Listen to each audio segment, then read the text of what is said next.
Assalamualaikum warahmatullahi wabarakatuh. Alhamdulillahirabbil alamin. Segala puji bagi Allah Subhanahu wa taala yang telah memberikan kita nikmat iman, nikmat Islam serta kesehatan. Sholawat dan dalam semoga senantiasa tercurah kepada Nabi Muhammad SAW, kepada keluarga beliau, para sahabat, serta kita semua sebagai umatnya. Amin ya rabbal alamin. Pada kesempatan kali ini saya ingin menyampaikan ceramah singkat tentang pergaulan bebas dan dampaknya bagi remaja. Apa itu pergaulan bebas? Pergaulan bebas adalah bentuk pergaulan yang melanggar batas-batas norma agama, budaya, dan kesopanan. Biasanya terjadi pada remaja yang mulai mencari jati diri, ingin mencoba hal yang baru dan mudah terpengaruh oleh lingkungan serta media sosial.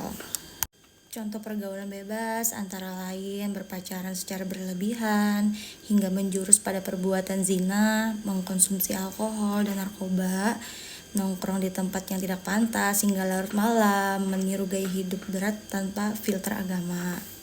Mengapa pergaulan bebas berbahaya? Pergaulan bebas sangat berbahaya apalagi bagi remaja. Beberapa dampaknya antara lain, yang pertama, rusaknya akhlak dan moral. Allah Subhanahu wa taala berfirman dalam Quran surah Al-Isra ayat 32. Dan janganlah kamu mendekati zina, sesungguhnya zina itu adalah suatu perbuatan yang keji dan suatu jalan yang buruk. Kedua, menjauhkan diri dari Allah Subhanahu wa taala. Ketika seseorang tenggelam dalam pergaulan bebas, maka sholat mulai ditinggalkan, ibadah mulai dilalaikan, dan hati menjadi keras. Yang ketiga, hancurnya masa depan.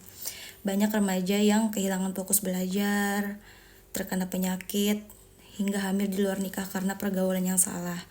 Keempat, rusaknya nama baik keluarga. Orang tua menjadi malu dan sedih karena perbuatan anak-anaknya. Bagaimana menghindari pergaulan bebas? Yaitu bisa dimulai dari tingkatkan iman dan takwa, jadikan Allah sebagai pengawas dalam setiap aktivitas, pilih teman yang baik. Rasulullah SAW bersabda, seseorang itu tergantung agama temannya, maka lihatlah siapa yang menjadi temanmu. Gunakan waktu luang untuk hal yang positif, isi waktu dengan kegiatan yang bermanfaat seperti membaca, olahraga, ikut kajian, atau belajar.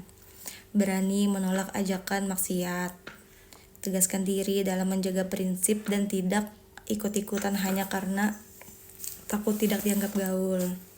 Mungkin itu saja yang saya bisa sampaikan. Sebagai remaja Islam, kita harus bangga memiliki syariat yang jelas dan indah.